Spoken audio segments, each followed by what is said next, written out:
I'd like you to walk.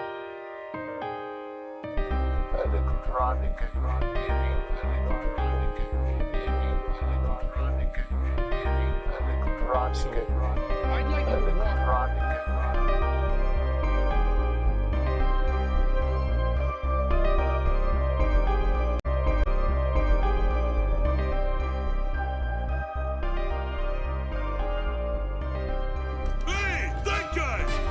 Wait a sec, I remember him! He's the guy who likes going on walks! So, I'd like you to walk. He's so dominant. He's still walking. So dominant. Many say he's walking to this day. I'm talking about walkability, okay? Okay, how is it that this is not considered a great crisis in America? Think again, sunshine.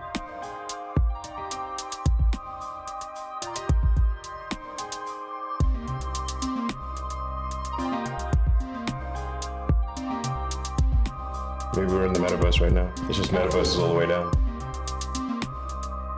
What rules, you sons of bitches? He conquered the Anchorage comedy scene. Now he's ready for the bright lights of Nome. I don't think I've ever said Nome on TV. He's so dominant. He's still President is walking. So dominated. Many say he's walking to this day. And that's why this is the best show on earth. Nobody's got Gabe calling in.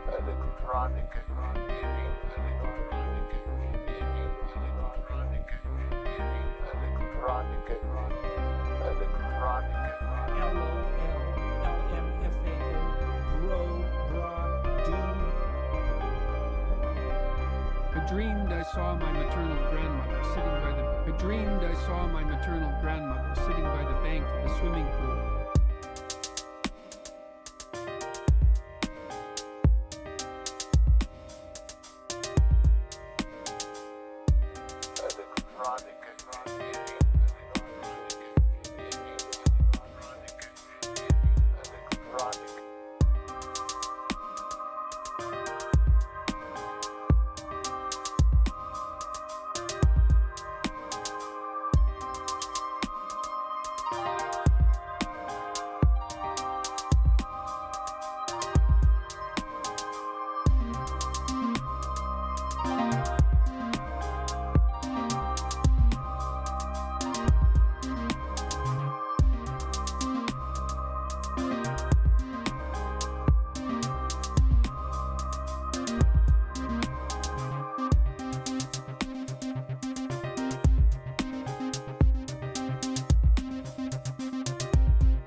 All right, mic check 1 2. Okay, coming in a little hot. Little hot. That's one thing.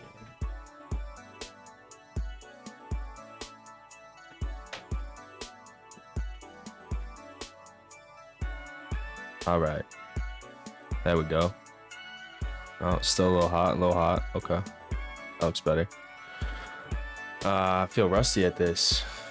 Yo, yo, yo, what's up to the world? It's me, AZ. Yes, we are here.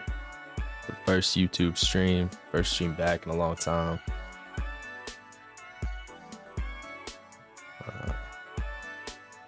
Feels good. I feel a little awkward. Like, I feel like I'm starting from scratch here. You know, I was getting comfortable, but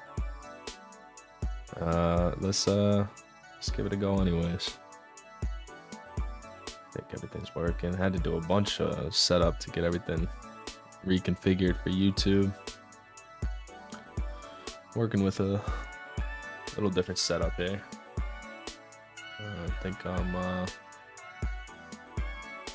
now I can pop in where's it go? There we go. Whatever I'm watching right here. Probably shouldn't show that once.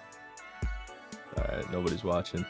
I don't expect any viewers. I don't know how it really works with YouTube. I feel like a lot of people don't come here to just browse random live content, but I wanted to try it to see. Oh, man, let me turn the music off. I'm hoping that it makes the content proliferation a little easier. Just being on YouTube. Having the lives recorded and up there, hopefully being able to cut videos from them a little easier, just have them be posted immediately. That would clear up some time, which actually, just in case, I should start recording. There we go. Okay, so I got my backup, but I'm hoping this will replace my need to even have to remember to do that, but cool. There I am. I'm live. Look at that. How's it sound? I want to hear. Which actually, just in case, I should. Sounds pretty good. Start recording. There we go. Okay. So I got my backup, but I'm hoping this will replace my need to even have to remember to do that, but cool. There I am. I'm live. Okay. Shit. Oh, did I just close out my? No, we're good. Should close everything else. Whoops. Breaking all the rules today. Show my email. Probably won't even save this live. Really just a test run here. And there's shit I want to react to, you know. So I've gotten to this place where I used to, before ever streaming, I would watch a lot of conservative content because in my head it was fun to kind of like, you know, see what they're saying and debunk it. And then I started doing it on stream, which meant I stopped watching it in my free time because I was like, oh, I got to save my reactions for stream. And then when I kind of stopped streaming, I got to this point where it's like, I don't even watch it at all anymore. Because I kind of got out of the habit of watching it in my free time. Then I never also streamed to watch it, but so a lot of like, especially not even necessarily straight conservative content like Ben Shapiro, Daily Wire, any of that, but you know, things like Breaking Points, which is I think where I'm going to start today. Because I have noticed in the past week or so, 2 weeks maybe, probably forever, but I've noticed recently some pretty dog shit titles coming from them. So let's which one was it that well, I haven't been saving any videos either. I used to have a nice little playlist ready to go, so it's gonna be a little bit of browsing going on here.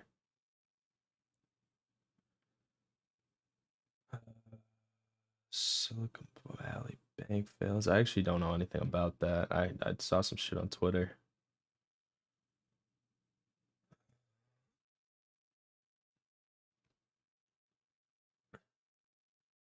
God, I hate Matt Taibbi. That might be a good place to start. I just passionately hate that fucker. Oh, I shouldn't swear. That's right. That's like the YouTube rule. I shouldn't swear the first. Damn. Blowing it. I hate that Tucker. That's what I said. Tucker Carlson. Yeah. That was it.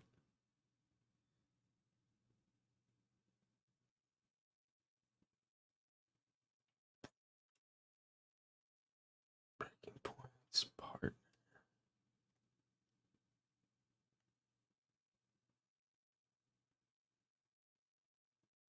Oh no, here we go. This is the one I think pissed me off that I saw. Let's go. All right, well, we're going to be talking about Tucker Carlson and new Fox News reporting. Before Tucker started releasing new footage from the Capitol on January 6th, just this Monday, he actually prefaced his show with an interesting admission. As he covers the video this week, Carlson said, many mysteries will remain unsolved.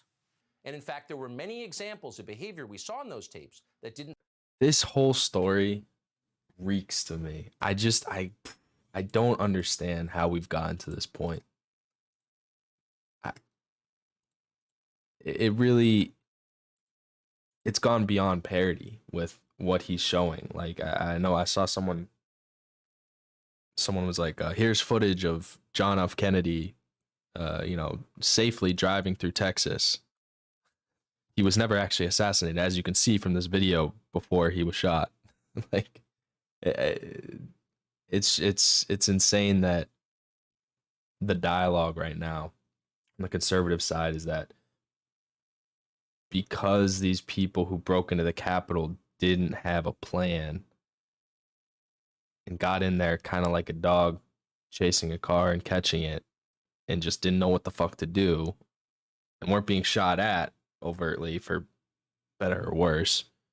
I think a lot of conservatives, probably if this was the other way around, would have argued they should have been shot. But we'll leave that to the the hypothetical that it lives in. It seems so crazy to me that just because these guys were roaming around in a building they had no business being in with the intent to be in there to prevent democracy from happening, I don't know who could fall for this rhetoric that this somehow changes the entire narrative of January 6th. Like, I've already seen this. That's the thing that's so weird, is like, okay, maybe not this specific footage, but I had seen footage from January 6th of the people walking around. I know it wasn't a bloodbath in there. No one was trying to say that there was like a mass execution that happened in the Capitol and like, oh, see, no, there actually wasn't. It's like, no, we know that they're fucking idiots who stormed in, had no plan, roamed around for a bit until they were eventually kicked out. It's just, I don't know how the narrative changes at all after this, but didn't seem to make sense. Let's see the brilliant minds over at Breaking Closed, Point. Holding doors open for protesters, escorting others through the Capitol, etc. We would love to know who these people were, but as of tonight, we don't know. And because we don't know, we're not going to put their faces on the screen and I'm going to suggest play they were Fortnite as well, though. So video of men in civilian clothing holding doors open for protesters and escorting others to the Capitol should have been explained by the special committee House Democrats impaneled to investigate January 6th. In new video, for instance, Carlson showed nearly 10 officers calmly escorting the so-called QAnon shaman around the Capitol building on January 6th. Maybe this was a crowd control technique. I actually have no idea, but I was there as a reporter, and right away it was clear to me that different parts of the building were experiencing very different versions of events. To be clear, I think the bottom line about January 6th is that a group of Trump supporters, not Antifa or the FBI, were so persuaded by the former president and so furious at the political establishment that they gave into mob mentality and violence, thinking it was their last chance to save the country. You could feel it snowballing. But that doesn't mean the FBI didn't have informants involved. We now know definitively they did. And it doesn't mean the media's coverage was true. We now know definitively it wasn't. For instance, here are some questions the media should be Okay, yeah, this is what I want to hear. What specifically was dishonest? Why does Tucker have video the January 6th committee seems to have contradicted, even though they had it in their possession? Why did attorneys for the January 6th defendants, as one said on Laura Ingram's show last night, not get that video? And why? See, this is a really good shell game in a way. here is my specific evidence. My specific evidence is, why is there no specific evidence? Think about that. Like, where did she said, okay, here are the Jan 6 lies. The lies. Dude, like, what lies? Like, what did the January 6th committee say that was not true? And the fact that she can't just explicitly show me that, she has to say, here are the lies. The January 6th committee lied. Like, what the does that mean? Why is the media more upset? And why are some establishment Republicans, from Tom Tillis to Kevin Cramer to Mitch McConnell, who trotted out a prop yesterday, why are they more upset with Tucker Carlson than with the January 6th committee or with the media? Like, this is what I would say to any person who has any even remote sympathy for the people who participated of January 6th, is that, please, for the love of God, think about if this was Black Lives Matter activists who felt that the election was unfair because of racist voter ID laws and other restrictive voting laws. Whether right or wrong, that is an argument that could be made. Someone could theoretically connect those two dots and say, hey, this election was unfair because you are discriminating against people of color, people of low income, whatever it may be. If those people storm the Capitol, first of all, I would believe that they would probably be fucking murdered. It would probably be a massacre. And then you would have idiots like this lady defending that mass murder on the grounds of, well, whether they believed it or not, this is not the way you handle it. You should not be storming the Capitol. They broke in. We have stand your ground law. Like, we have gun rights in this country, and they got shot. It's like, that's how it would play out. So she's saying, why is the media so obsessed with this? They're not obsessed enough. Let's be real. There's so much downplaying going on, even on an extent to the liberal side, because they play this game of January 6th was the 9/11 of our time, but then also, hey, Kristen Sinema is a girl boss because we should be trying to work with the other side and work together. It's like, you can't play it both ways. So, like, really, the media is going pretty easy on the whole January 6th thing, because yes, they hype it up and it gets views and they can be really bombastic in their reporting on it. At the same time, and in the same breath, they're going to say, oh, a lot of Republicans are reasonable and we can work with them, when almost the entirety of the Republican Party has given this the pass and is now actually actively working to downplay it. And it's no coincidence that it's happening now. It's no coincidence that Tucker is making this move now, is because they know it's going to be really fucking toxic for them in this next election cycle. That just completely swallowed the January 6th committee's narrative whole cloth. So to pivot just slightly here, hundreds of pages of new documents in the Dominion lawsuit against Fox News dropped yesterday, and there is surely plenty to dive into over the coming days. Meanwhile, on Capitol Hill, as I just mentioned, Republican senators from Tillis to Cramer to McConnell have been whining about Tucker Carlson's coverage of the January 6th tapes. Chuck Schumer actually called on Rupert Murdoch to yank Tucker Carlson off the air recently. You can see this tweet from Republican Senator J.D. Vance, who said, today I was asked by multiple reporters about Tucker's show last night. I was asked 0 times about one of the most powerful figures in government actively promoting corporate censorship. J.D. said censorship, but you can add the word corporate censorship of a media figure. The assault on, quote, our democracy is this. Again, he's asking questions about where Republican senators from Mitch McConnell to Kevin Cramer to Tom Tillis and Mitt Romney are placing their priorities, and that is a useful just question checking to apply how this is running as well. And here's where it's useful to think about the balance overall in American media. Okay. Every single corporate media I think I'll turn the institution settings down a little bit. regularly attacks Fox News, sometimes with reason, but other times without it. Can I Plus, auto nearly set? every single reporter now feasting on these Dominion documents has helped spread destructive false narratives in recent years, and many of them have done it while deceiving their audience by pretending to be neutral and apolitical. So you don't have to shed any tears for Fox News to recognize that while the network is powerful, the combined powers of their enemies is beyond Rupert Murdoch's wildest imagination. And those enemies are much more powerful and much more guilty because they feign superiority. So let's pivot for a minute again and enjoy this I haven't been delightful paying clip attention of to what Russell she's Brand calmly making NBC analyze. Oh no, I can't listen to the Russell Brand clip. Holy fuck.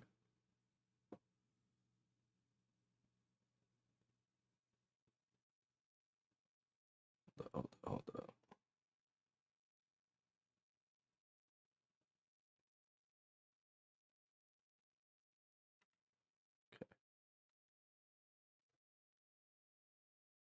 Let's run with the new bloke, huh?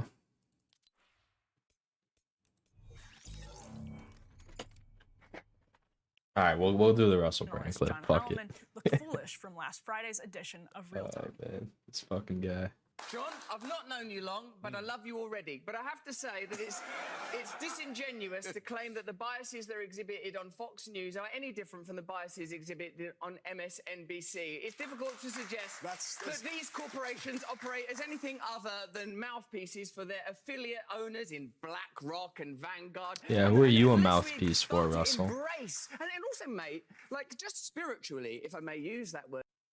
Because here's the thing, right? It's like we know what he's a mouthpiece for. Everyone knows what he's a mouthpiece for. So there's one of two things. Either he knows he's a mouthpiece for it, which I guess good for him. Get your bag, king. You know, like that's, you got to work for who pays you. That's, we all do. I don't like doing it. I'm sure he probably doesn't really like it either, but at least he's just playing the game. Or the alternative, which I almost believe more, is that he's just this hopeless fucking rube who just goes to whoever thinks he's really smart and insightful, or will hype him up in that way and will give him that feeling of being really smart and insightful. And he's just being fucking fisted like a puppet and played like a ventriloquist dummy to spout these talking points in a totally unproductive way. That works counter to exactly what he probably in his like narcissistic heart thinks he's doing for the world, the service he's providing with his brilliant insight. But that's my theory about him, is that I don't think he's, I think, you know, maybe someone like Joe Rogan has to a certain extent been compromised by who pays him, and maybe not though. Joe Rogan could be in the same boat actually as this guy, as Russell. You know, just being a fucking helpless rube, doesn't realize what side he's empowering. In your great country, we have to take responsibility for our own perspectives. I've been on that MSNBC, mate. It was propagandist nutcrackery on there. I went on a show called Morning Joe. It was absurd the way they carried on. Good Morning Joe. Yes. Yeah, I don't know what it was. It wasn't morning. There was no one called Joe there. No one could concentrate. They didn't understand the basic tenets of journalism. No one was willing to stick up for genuine American heroes like Edward Snowden. No one was willing to talk about Julian Assange and what he's suffered trying to bring real Dude, I mean, I don't know what you like. Such petty grievances. Like, yeah, there are real criticisms to be made of MSNBC, but at least no one there. And I think this is actually this is probably what this guy goes on to say. This bald gentleman here. No one's like knowingly lied there. There's been no text leaks of Rachel Maddow going, "Ha, I just said that we should provide health care, but really, I think people who don't have health care should die in the streets." You know, or I just said people should vote for Hillary Clinton, but I really think she's a mean old hag, a devil come to burn down everything I've built. You know, which is basically, you know, I'm paraphrasing, basically what Tucker Carlson's text revealed he thought about Trump. Like that's the difference, is that, again, it's like how they're playing the game. Like, yes, MSNBC, CNN, these big corporate news outlets have the incentives to defend capital, to defend their powerful interest groups. And that is something worth pointing out and criticizing. But when you do it to not tear them down, but to build Fox up, to say, hey, Fox is actually just, they're both just as bad. They both have biases. You got to look at both. It's like, no, these are not the same things. These are two very different entities. One is just straight up propaganda. The other is self-censored, self-protecting, self-interested media that has a bias towards existing power structures. You know, that it's a little more nuanced there, if that's a word that I know Russell Brand and his ilk like to use a lot. But Fox News is basically, WWE wrestling, versus UFC. Like, has the UFC ever probably done some shady shit? Yeah, but it's like, it's a more legit fighting outfit.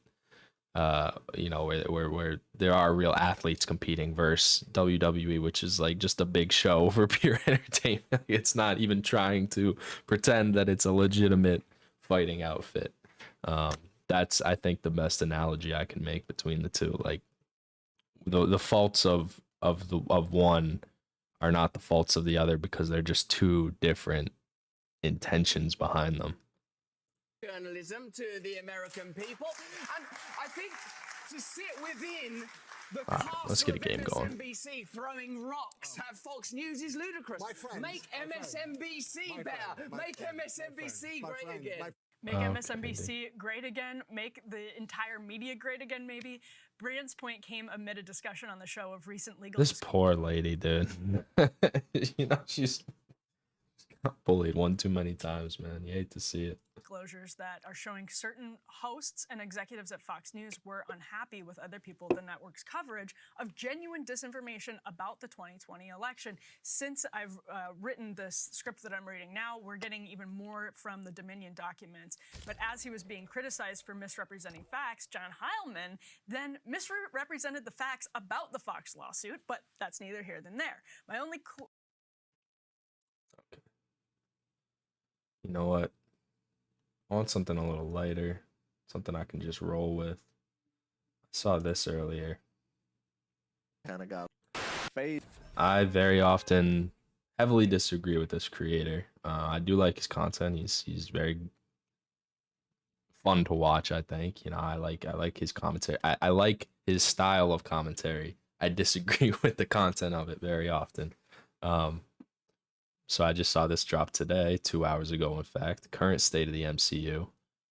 I have my criticisms of where the MCU's at. Let's dive into this. He's 4, more like. Do I have my pause button now? Snore. That's right, guys. This one's been a long time coming. I was gonna make this video last year after Black Panther came out, but I kind of got a little busy. And Black Panther 2 left me a little more optimistic about the future of the MCU. It was one of the better movies in Phase 4.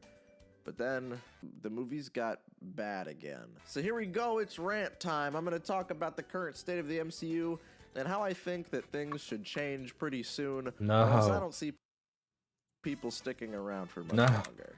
See, when I look back on the 4th phase of the MCU, I do not have strong feelings about most of the things that I have watched. It's disappointing that right after Endgame, they chose to just flood the market with a plethora of mediocre shows and movies. The common word I hear around the MCU nowadays is mid, and honestly...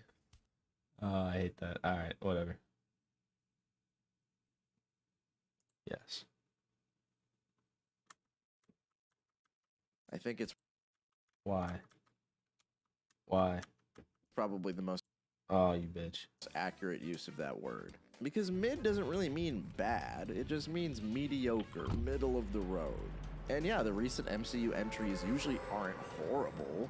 Every once in a while you'll watch something pretty fun and cool. But most of the time, it's just fine. It might be entertaining in the moment, but usually it's nothing that will blow you away or leave a lasting impression. The Infinity Saga was, for the most part, well planned out and well executed. And of course, There are a lot of mid-movies in that collection, but there are also a lot of iconic action-adventure movies in there too. And if you want to follow that up, you kind of have to go bigger and bolder, and Marvel is not doing that right now. I will never understand why they followed up the most popular movie of the 21st century with this. All right, hold on. I was too. So he's, yeah. I agree with that last statement. I'm not gonna lie, the multiverse saga has potential to be more interesting than the previous overarching plot. An evil time-traveling mastermind with multiple incarnations of himself trying to stop the Avengers is a much more interesting story than Purple Man wants to kill everybody. But that's only if you execute it well. You kind of have to plant seeds for this story at every opportunity. And so far, about half of the movies and shows from Phase 4 have had nothing to do with Kang or the multiverse or anything like that. And honestly, Marvel's running out of time because everybody's got a fucking multiverse now. And Marvel started this train with Spider-Verse, which wasn't an MCU thing, but still, it led to No Way Home, which kind of got us in this position. But after that movie, they've kind of just been dicking around. Normally, I'm okay with having a standalone story every once in a while that doesn't affect the overarching plot. But so far, the last, like... Here's my thing, right? I think that a big problem was COVID. I think there was probably a better plan in place for what they wanted to do after Endgame. And I don't actually know this for... Oh, shit. Let's go. I don't know this for certain, but I believe even... said Wonder Woman. Black Widow was impacted by COVID. If not in the filming of it, then at least in the VFX process. But I know just about everything after that was certainly impacted by it. There's been a lot of chatter about things getting reshoots and not being able to do cameos behind the scenes, things like that.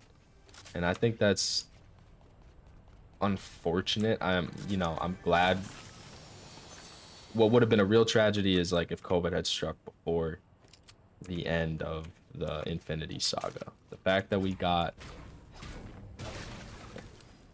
Endgame off cleanly, and that's I'll always be thankful for that. That really I can't imagine what would happen. I really don't know.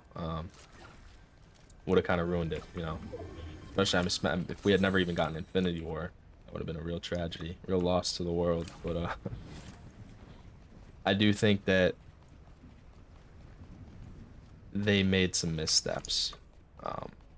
Even taking into account the restrictions of COVID, they probably should have just decided to. I don't know. I'm sure there was a lot of conflict going on, with what Feige wants to do versus what the people who are trying to push Disney Plus want Marvel to do.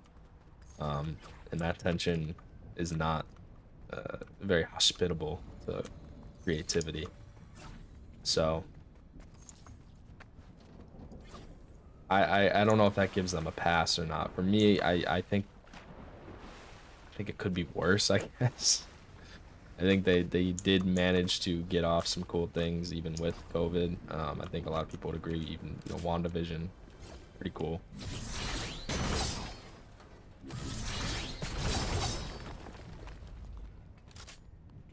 Somebody's walking around here.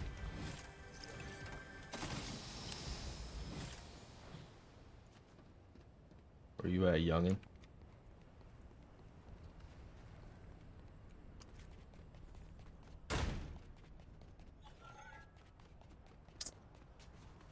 Vanished.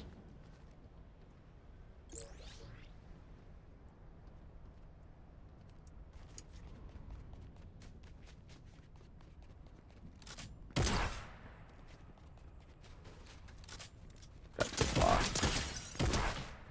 Bot. Oh.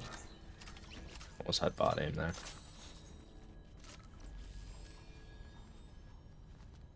Alright. Dozen entries really haven't had any connecting tissue. Everything has been a standalone story. Kind of feels like Marvel was just kind of throwing shit at the wall and seeing what sticks. And Okay, I know, not to pause there immediately, but that shit always kills me, man, because this is the truth, all right? People don't know what the fuck they want. People don't know what they want. You gotta give them good things, and then they'll like it. You can't... Like, when you give people independent movies that don't really connect, they complain about them not connecting. And when you give movies that connect all the time, people are like, oh, I wish they would just do some standalone stuff. Oh, come on. I cannot hit shit with this fucking Cobra. I hate it.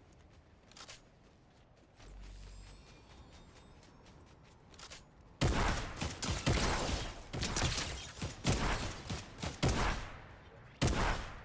my god.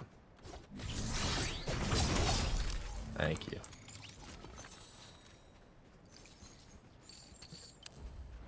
I don't know what it is about the Cobra, man. I miss the regular DMR.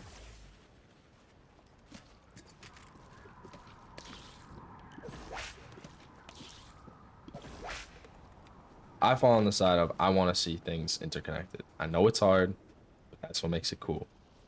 Not easy to do. Takes a lot of forethought, takes a lot of planning, takes a lot of resources. But when it works, that's just the coolest shit ever.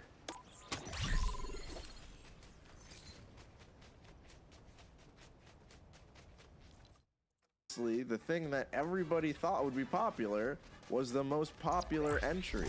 People very clearly react well to the multiverse stuff, but I don't think that's going to last much longer, especially since everybody's copying it now. Instead of following a phase 3 with stories people want to see, we have a movie about a dead lady, we have a movie where Thor kind of fucks around for a few hours. That's the best description of that movie, dude. Thor, Love, and Thunder. Fuck you. That's the that's the catch line of that movie. Fuck you. Oh, you like Thor? Idiot. Just watch him fuck around for a few hours, because you will, you fucking nerd. Like, that's the feeling I get from that movie. I'm gonna get a fucking model. Oh yeah. I don't give a shit about this movie. Oh, you like Thor? Well, I'm about to go have a threesome with... Yeah, like this. That was his, it's about how much effort he put into making that movie.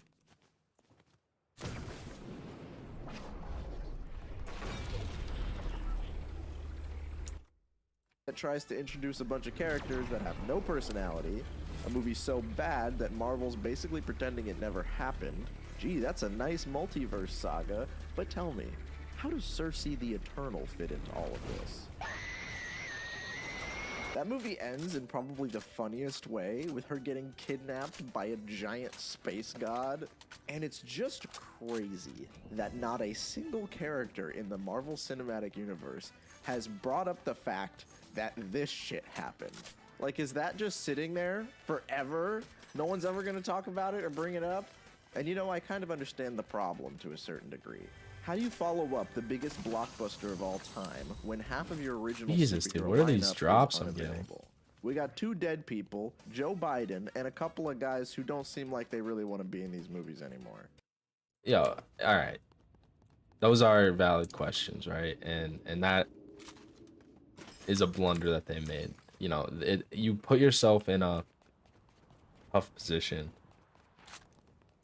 trying to keep track of all these different continuities for different movies, you know, having a hand appear out of the ocean and then no one talking about it. But that's because realistically, that movie Eternals should have involved some broader people from the MCU. It should have been more cameo filled. Like, these should just become cameo fest, man. That's what the people want. That's what you can do. I actually appreciate it. The best part of Love and Thunder is that it had some Guardian content in it. It wasn't really enough. I would have liked to see more, but, you know, I respect the try. Just do shit like that. Just have them cross over. But I that think avoids the issue of like having things happen that feel like they're totally unconnected, because it's like, yeah, they are. Like there's no one around that should be, that would make sense to be there. I think that the focus has been a little too much on world building and not as much on character building. Every character that's featured in one of the shows has the same exact character arc. Almost all of them have been about the main character accepting who they are and then getting their costume. Hell, even the shows about the established characters have this same formula. This is how Captain America accepts his role as a superhero and gets his costume. This is how She-Hulk accepts her role as a superhero and gets her costume. This is how Wanda does domestic terrorism and gets her costume. And I gave most of these shows acceptable scores, but almost none of them have left a lasting impression on me. These are all the same show except for Loki and WandaVision, which are my favorites. They're very fun and creative.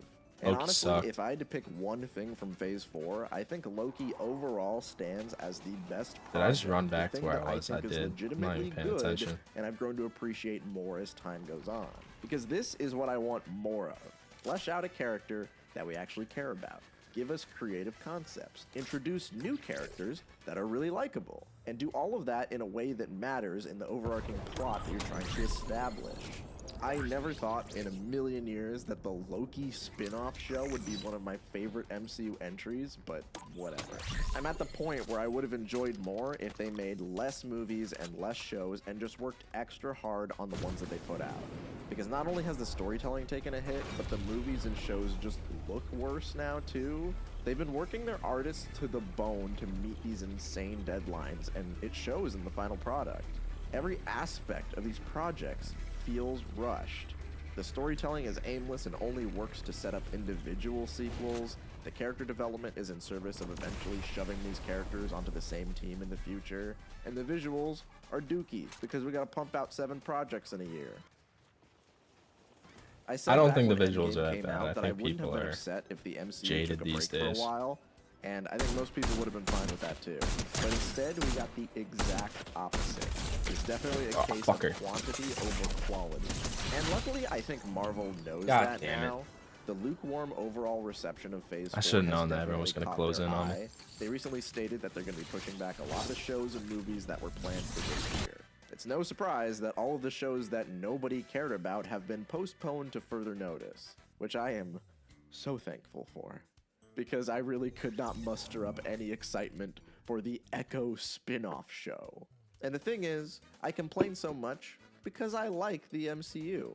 I get that with each passing year, that is becoming an increasingly unpopular statement, but I think it's fine to enjoy these movies and enjoy other movies as well. But as such, I kind of also want the movies to be better. Too many people are like, oh, well, they're just Marvel movies. They don't need to be amazing. And I'm like, well, why not? Why can't they be amazing? I've seen... I agree.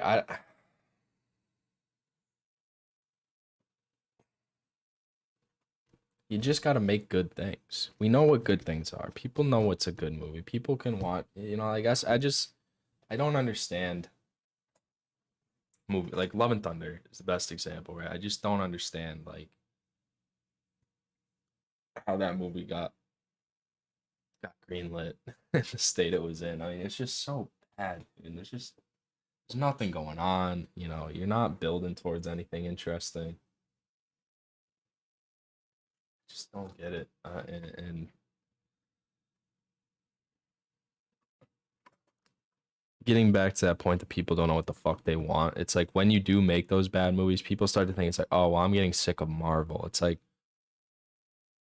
you're lying.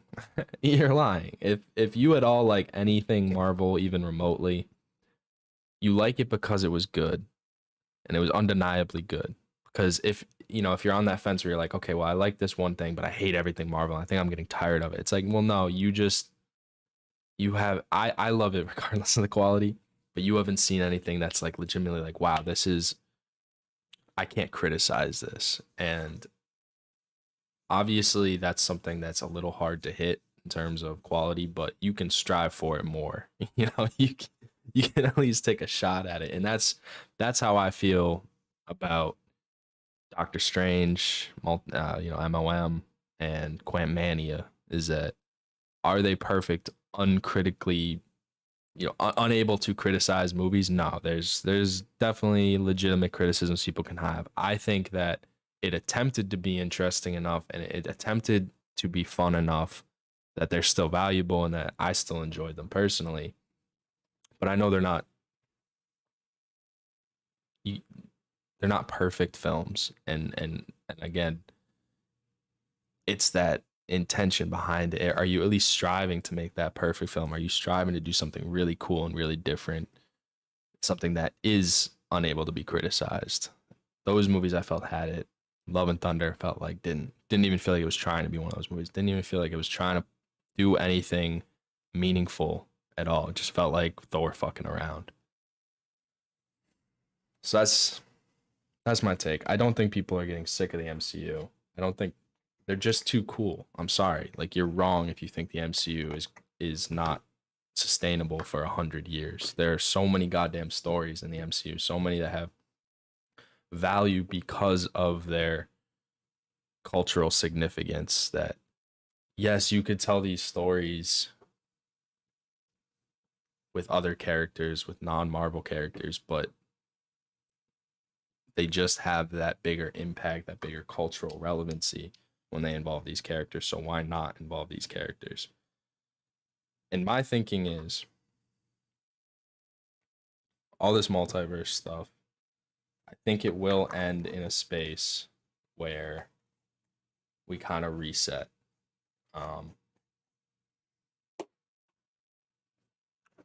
We start in a new Marvel timeline that doesn't totally abandon everything about this previous timeline. In fact, probably keeps a lot of it, but allows for like maybe a recasting of Iron Man, maybe a recasting of Captain America. And this is, probably good. Well, I guess, it probably would end with Secret Wars, right? So maybe I was going to say a good 10 years away, but really probably only 4 or 5 at this rate. But I just think there's too many. We only told one story with those characters, and it wasn't even really a full comic story. It was kind of this assemblage of an idea of the Infinity Saga. But I'd love to see the MCU get to a point where it can actually tell the stories from the comics, because they have all the characters. They have actors on contract for all the characters that they can bring in anytime. And that's the real future that they'd have to shoot for too.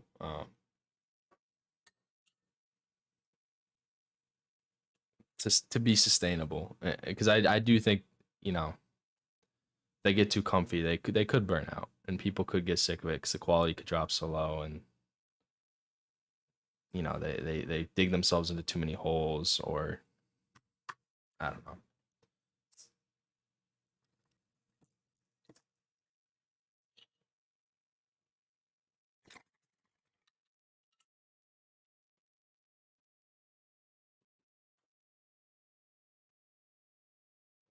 Superhero movies will never die, though.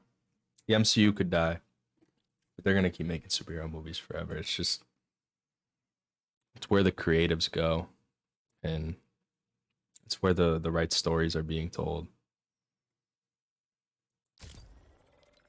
Seen superhero movies that are amazing. Movies that were labored over with love and care by everybody involved. Why can't we get that with the MCU? They're the most popular movies that exist right now. I was actually just thinking this, like, these movies have the biggest budgets, they make the most money, they're the most talked about, the most culturally relevant. Like, why do they sometimes feel like, maybe that is the problem. Maybe the problem is that they're such big budgets that they try to scrape and save wherever they can, and sometimes that's on quality of story or writing, but I don't know. They also be great. And like the other day on Twitter, I saw that somebody posted that one scene from the first Captain America movie, the ending scene that I've praised a million times in the past. Like, if you asked me, I'd probably say that movie overall is mid too, but I really like that one scene. It's something that kind of sticks with me. It encapsulates the heart of that film really well in just a little moment. And it reminded me that we don't really get moments like that anymore. Even when I like one of the new movies or shows, they never have a moment or a scene or a line that sticks with me. They just lack that iconic quality of the movies that came before. They're missing the heart. I think the heart is something that we've taken for granted. And even when the new movies are pretty good, it feels like they're virtually impossible to rewatch. If you guys have ever tried to watch No Way Home on your own, on your TV, you'll realize that that movie is only meant to be watched in a packed theater. And that's nice when you're in a packed theater. I think it's still a good movie. I've watched it like 4 times. I actually saw a really interesting video critiquing it that really hit me. That the first 2 MCU Spider-Man movies are so good, and they have this plot arc that they are building towards that I think they totally abandoned in favor of, oh, we want to get Toby and Andrew. Which is maybe a bit of a shame. Maybe if we could have saved this for the Secret Wars or something like that, and gotten a full ending to Peter's trajectory as being in the shadow of Stark, to being without Stark, to fully building his own legacy and his own image. But I don't know. I mean, yeah. I guess it ended in the right place of him getting a little bit of a soft reboot. Nobody knows Spider-Man anymore. Or well, people know Spider-Man, no one knows Peter Parker. Give him a college arc that could be interesting. So we'll see where it goes. But you know, I like this movie. Theater, when you're at home alone watching it, it feels really weird. There are these big pauses where you're supposed to get up and cheer and fucking scream. Now it just feels stunted and awkward. It's a little, and this is a problem okay, with a lot that's of these okay. movies. You know, Marvel wants he to hit that. recapture moments like this. But this is a moment that was earned after years and years of buildup. You can't recapture that magic whenever you want. You have to earn it. And I am hoping that with the poor reception of Ant-Man, they realize that they really need to get their shit together. Dude, all right. Because eventually... Maybe I should save my full Ant-Man spiel for another time, but just I don't get the hate that movie's getting. I think it's all sheeple bandwagoning. 'Cause it's a fun fucking movie. I just don't know how anyone could see it otherwise. Did it have some stupid parts to it? Sure, but it embraced those fully and used them to full effect.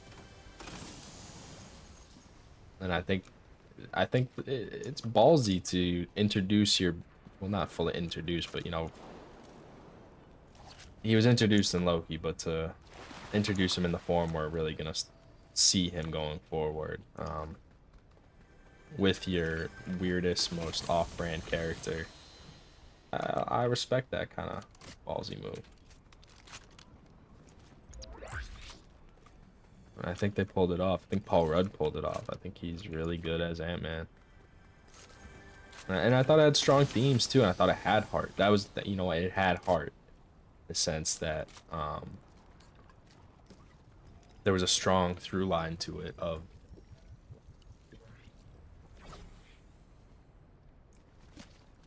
first of all, the don't be a dick part. I really like the don't be. I thought that was pretty potent social commentary for all the MODOKs out there, the real life MODOKs. But I don't know, the whole scene with him, like all the different versions of him and then acting like an ant, like I just thought that had a good summation of the character, you know, like look out, that was the through line. Here it is, you know, look out for the little guy, you know, or what was it, don't forget about the little guy. All right, well, I'm not making a strong case here, but we'll save the Ant-Man rant for another time, the ant rant, if you will. Oh shit, that is a guy.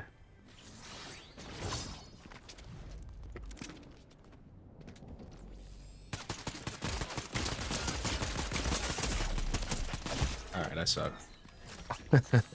Too high for this. Those butts are not guaranteed to be in the seat anymore. And Alright, honestly, we'll go a little I don't longer. really think superhero fatigue is kicking in. I think that's something people like to say, but I don't really believe it myself. I think you just have to have a bit more respect for the audience. People... There we go. We're in agreement. I thought he was one of the superhero fatigue guys. I know, like, Moist Critical is big on that. Like, oh, every Marvel movie he says this, and he's proven himself wrong. Why am I watching this bozo? But no, I don't think that it's never going away. It's here, yeah. Sorry, haters. It's here to stay. It's too cool. Still love superheroes, but when the market is flooded with superhero content, people are going to be The same people who argue that superhero fatigue setting in are the people who will watch the same sport for 50 years of their life with the exact same schedule and the same game and no change whatsoever forever. Every day. You know what I mean? Like, you're unserious, bro. You're an unserious person. more selective of what they go to see in a theater. And honestly, I think Guardians 3 has a solid chance of being a good movie. James Gunn has not made a bad superhero. I will say, if Guardians 3 is kind of even close to mid, is not the absolute like banger of a movie that it has every right to be, finishing off a banger of a trilogy, that's gonna be bad. That's gonna be bad fucking news. That's gonna freak everybody out. It's gonna be that. I mean, honestly, that'd be cold blooded. James Gunn like nukes this movie intentionally, like makes it super unbearable and cringy and annoying just to destroy his rival, the MCU. Because I mean, it's kind of crazy. He has like, there's an interest problem here, like he is now the head of DCU. Like, I'm sure that means financial obligation, financial incentive towards seeing it succeed. MCU is the big rival, and like I said, this would be a major blow if this movie sucks. That would be a major fucking blow to the MCU going forward. People would lose all faith. Even if they saw the conspiracy theory of James Gunn doing it on purpose, like, it would still, the damage would be done either way.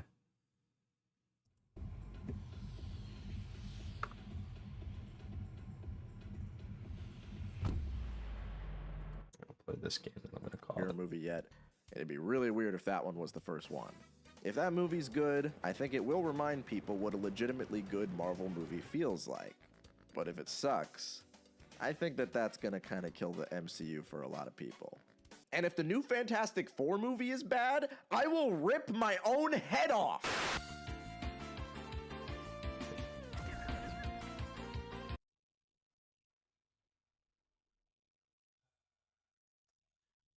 Breaking Points, another one.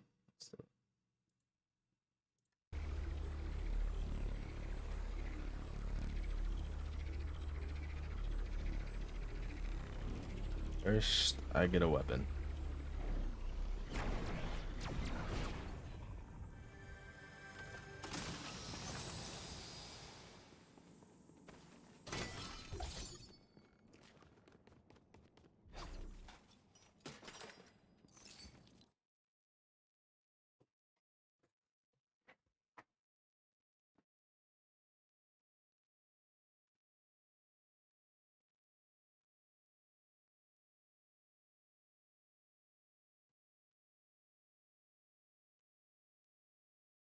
All right, let's see what this bank thing's all about. Breaking news. Just a stunning 24 hours. Silicon Valley Bank, which is one of the largest banks in the state of California, and basically the bank to the entire technology industry, has now been taken over by California regulators and taken officially control of by the Federal Deposit Insurance Corporation, the FDIC.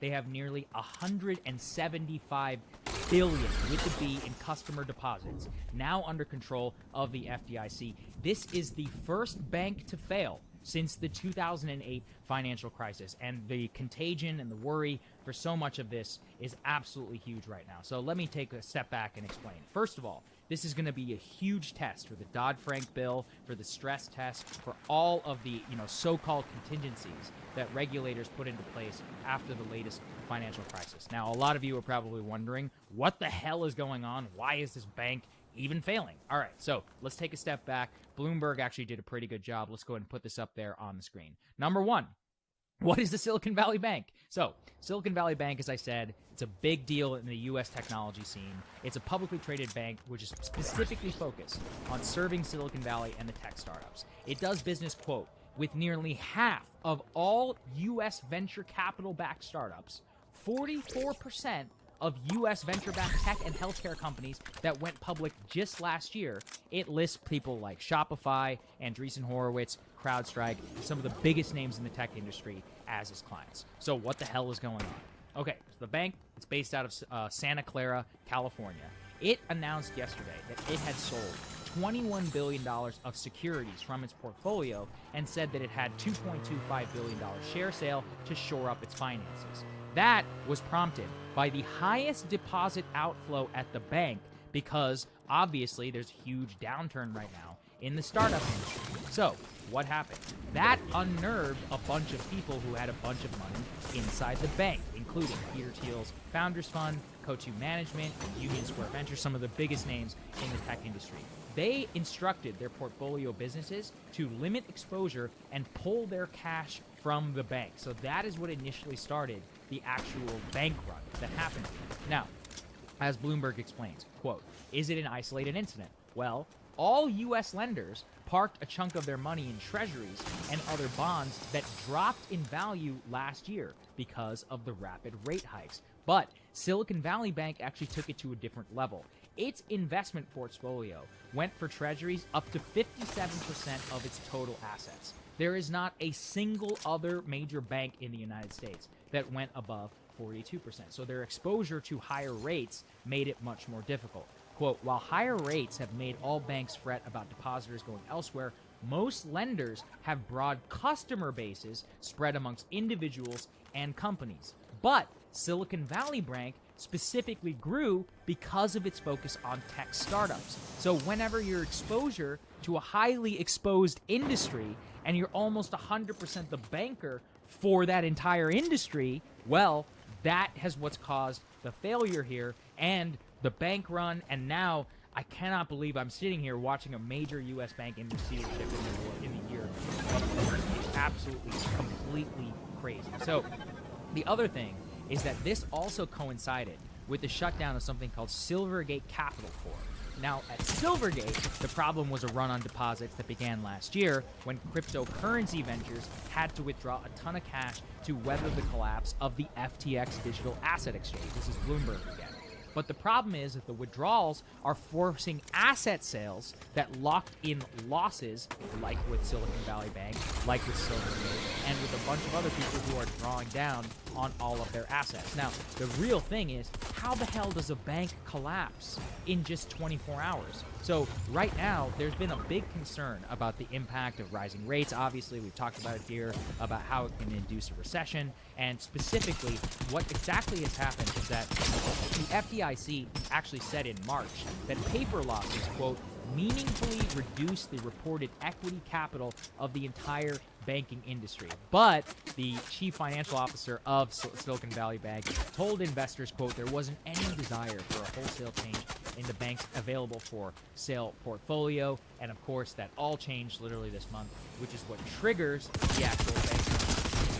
So obviously, this is a developing situation. It's very difficult to wrap your head around everything that's happening here. I do know that the famous Michael Burry has said that this could be the next Enron, that this could expose a hell of a lot of shadiness that was going on in the technology industry. I'm just going to put that out there. I genuinely just don't know at this point. I mean, one thing that is undeniable is that this is a massive blow. Technology is 20%, guys, of the entire U.S. economy. I mean, this is a very influential industry, and more so, this is going to impact the S&P 500. This is going to impact everybody's retirement portfolios. This is going to impact just the broader U.S. stock market. It's going to impact the amount of liquidity and capital available to future startups. This is a landmark moment in the history of the financial sector, especially if we think back 2008 and the interceding years. Sure, technology was a big part of the story, but financialization, Wall Street was at the center. This puts tech front and center of the latest potential financial crisis, and of almost certainly a stunning event in the history of U.S. markets. So anyway, we're going to continue to monitor the situation very closely. I'm about to do another segment here about how some people didn't exactly get this one right, even though they're paid to. But you can, I think, anticipate Chris and I are going to be talking about this one for some time to come. Just an incredible event. Incredible event. Shout out to our premium members and others who make our rapid turnaround on these videos possible. And I know a lot of you are enjoying video on Spotify right now. That's awesome to see. So breakingpoints.com if you can help us out. But otherwise, I'll see you later, guys. Just bitch be following me.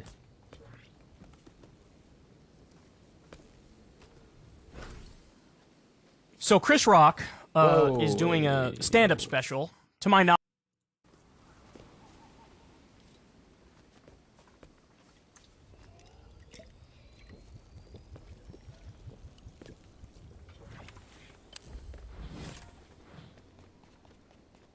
Oh, I lost out on some good loot up there, but.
I was close. That sword is so goddamn sick.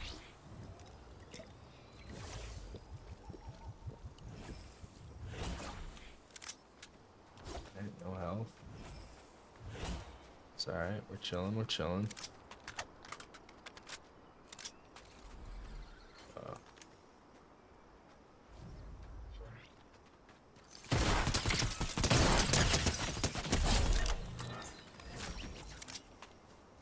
Okay. That's it. Oh shit. Storm coming in.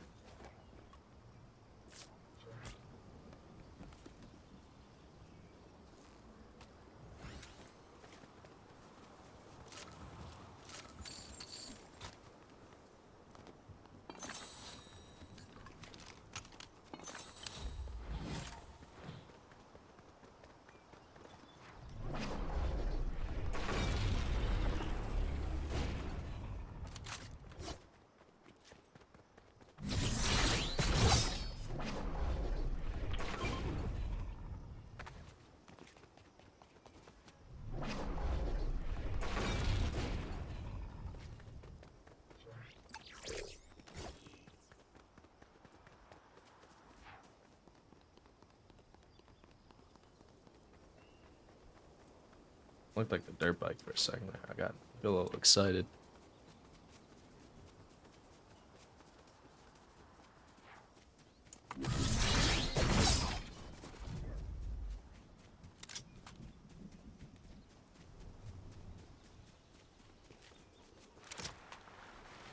Old mount ski.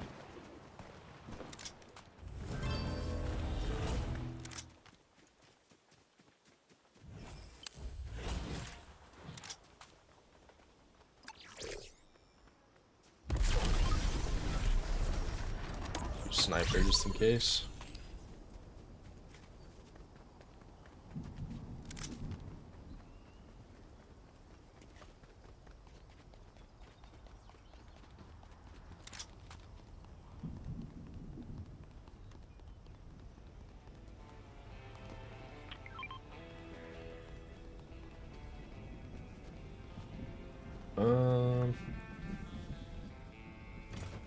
Go for this.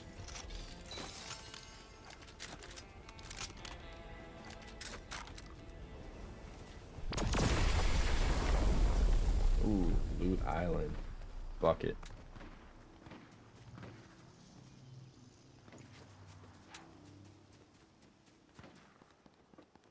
Going for it.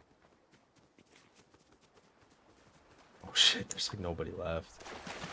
How did that happen?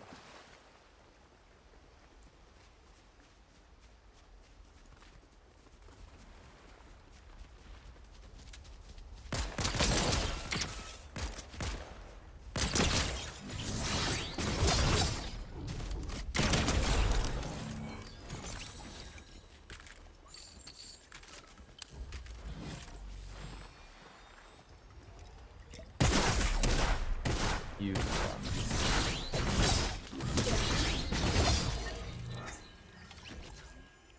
bitch. Alright, well, you know, that's just how she goes sometimes. But with that, I think I'm gonna sign off. Definitely feeling a little rusty on this streaming thing. I gotta figure out why my pause play button didn't work. It's supposed to. Is it because I have Fortnite open? Hold on. See what happens. This was working earlier. What the fuck, dude? Why?